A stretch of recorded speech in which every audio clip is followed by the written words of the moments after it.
Hey guys, it's Evan from Iron Gadget Man. I know it's been a while since I've done a post, but I just wanted to show you guys that my last review of the original Nook.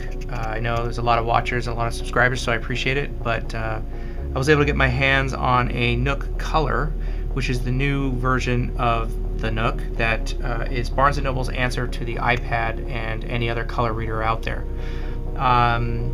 As far as the build quality, it feels really solid. I have to say that it has some weight to it. I mean, the original Nook felt solid as well, but this one is like a tank. It has a metal bezel all the way around, has a nice soft rubber feel to the back of it. It has what looks to be a speaker back here, and another micro SD. It looks like the same cable that they used for the original Nook.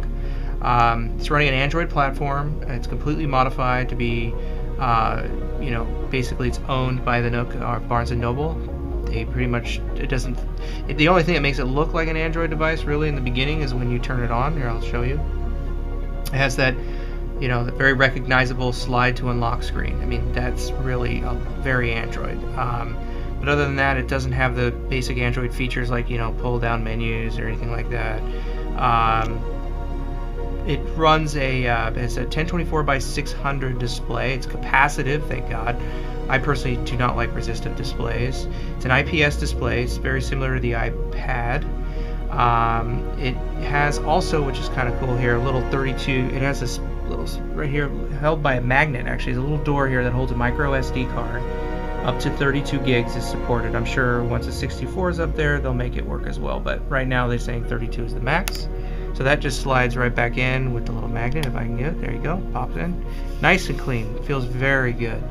One suggestion a friend had made to me was that you should buy this device at Barnes & Noble in the store or on their website. Don't buy from Amazon or any of those stores because they're going to give a little bit of a price gouge to you and you're going to pay over a premium for it. So definitely check it out at the store. Power button on the side right here, volume rocker here, and that's pretty much it. It's got this little like hanger keychain thing. Hang it from your jeans, I don't know. What is it, 35 millimeter ear headphone jack is at the top. So let's dive into the software just real quick. I haven't been using this very long. To be honest with you, I've been using it about 5 minutes, but I'm already impressed with it. Considering the price point and what it can offer, and if you want to tweak it a little bit, it becomes basically a full-blown Android tablet.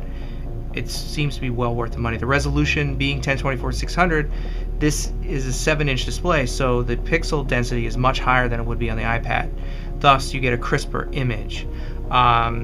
Visibility in direct sunlight is good. It's not as good as an e-reader, of course, but it is good.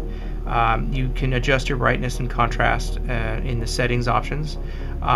Here are the settings, basically very similar to what the original Nook had, except that the original Nook had a little tiny window. But you have your device info, your wireless. This is a Wi-Fi enabled device. It's not 3G yet, but this particular specific device is Wi-Fi only.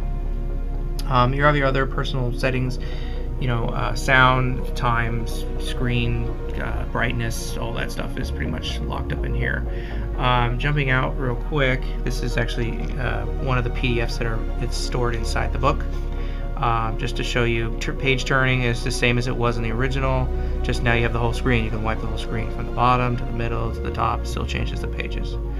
You have your Nook button, which is actually a hardware button. If you press it, does click, and it will bring you back to the main page.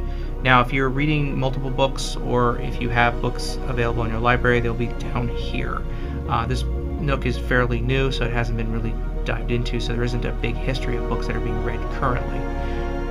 Bringing up this is again very similar to the original Nook. You have your library, your shop, your search, your extras. Oh, there it goes. Going into the library, you have your personal shelves, your books, magazines, newspapers, my shelves, my files, and then lend me. Lend me is actually a real cool feature. You can actually lend your book to a friend who has a Nook as well.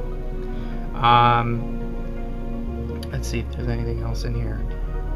Let's see. So here's like a bookshelf showing the 4 books. Again, there's only the quick guides and a couple of children's books available here. Let's see here. The shelves probably has nothing. Newspapers, nothing. one thing to note, if you are, adventurous and you don't want to spend a lot of money, you can buy one of these and then basically jailbreak it, or modify it to run a full-blown Android operating system, which would give you access to pretty much anything that's available on Android. However, I did learn that the market is going to be available. The full-blown Android market will be available to the Nook, which currently it is not. So then you can buy your favorite apps from the Android marketplace. Battery life is good. Again, it's a solid device. I'll probably come back and give you a way more in-depth review once I understand how this operating system works.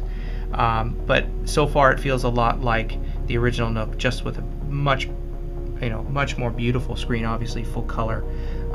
The e-ink is now gone, and I would say if you're in the market for getting an e-reader and you don't want to buy an iPad, this is probably your best option so far. All right. Okay guys, so that's pretty much it for the Nook Color. I appreciate you watching, and once again, thanks for subscribing, and make sure you hit that thumbs up button on the videos, and I'll be sure to have a lot more stuff coming in the new year. Happy New Year, and thanks. Bye.